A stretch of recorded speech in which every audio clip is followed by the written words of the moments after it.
welcome to the yet another lecture on Primavera P6 Professional.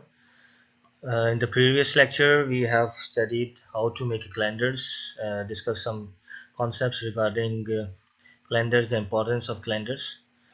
On today's lecture, we are going to move further and discuss about how to make a project. And if we have some more time, then we will start adding some activities and do some other stuff as well. So let's get started. First of all, I have to start my software P6 Professional. Here you have to put the password what you have set already. Click on OK and wait for it.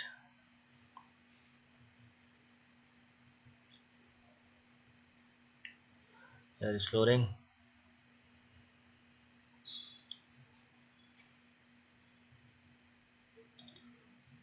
My PC is a little bit slow. Click OK.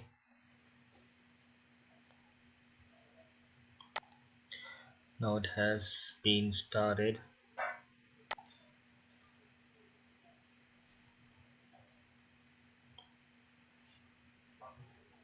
Yeah.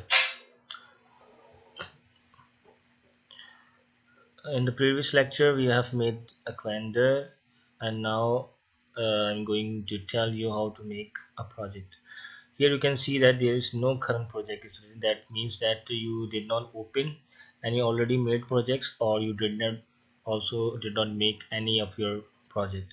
So if you want to see which kind of project or if you want to see any project in the given list, then you only have to do it to right click on it and click on open project.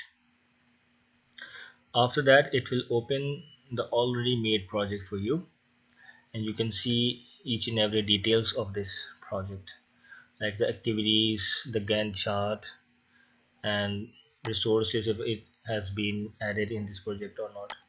So in order to make your own project, what you have to do is to close all, and after that go to the file menu and click on new.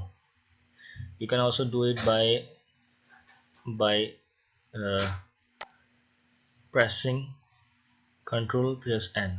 It is also written here. So click on new.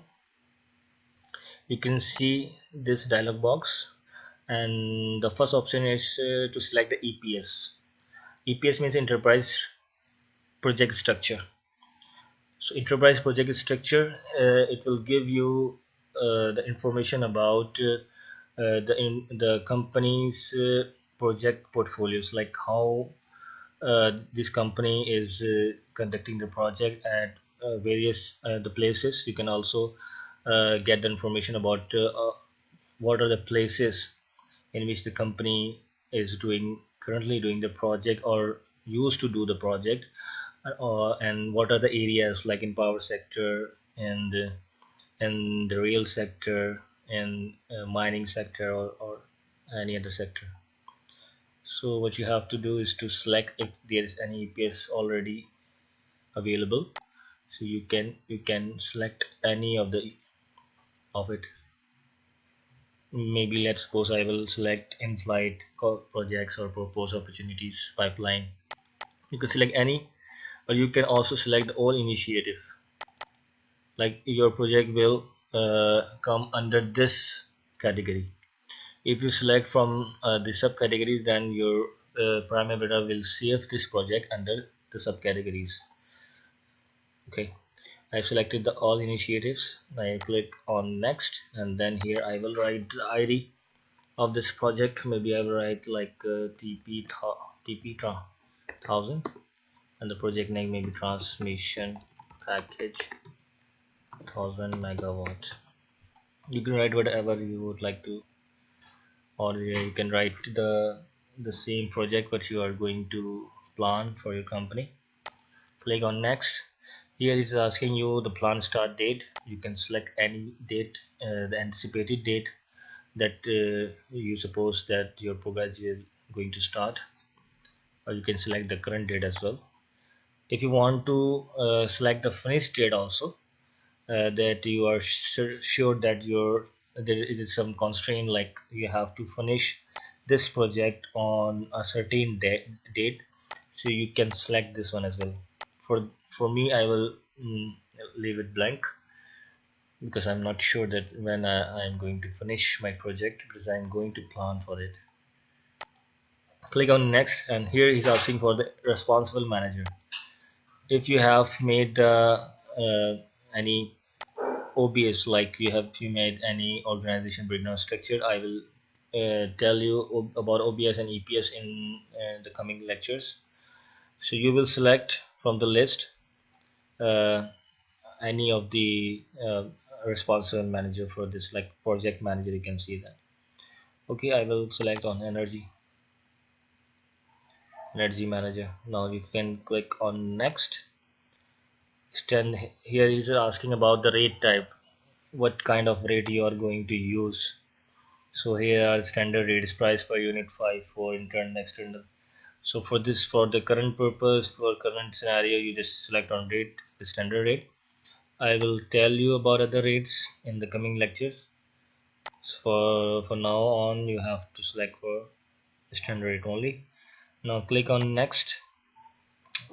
Congratulations, your new project has been created. So finally you have gone through all the options in this dialog box, and now you have to click on finish, and now your project has been made. Okay, now you click on right click on, this is a project I have just made. This is the ID, this is the project name. You don't have any activity, so here is 0. What you have to do, if you want to work on this project, you just click on it, right click on it, and click on open project, or simply press Ctrl+O.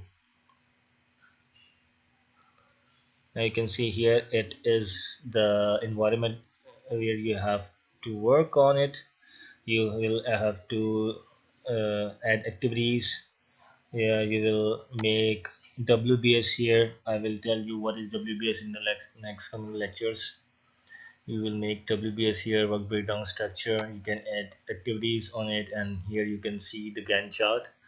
And after that, you will use other options like adding resources and creating different kind of codes, activity codes, resource codes, project codes, and then you will see the budget in the next coming lectures. So for this, from now on, you have successfully made the project.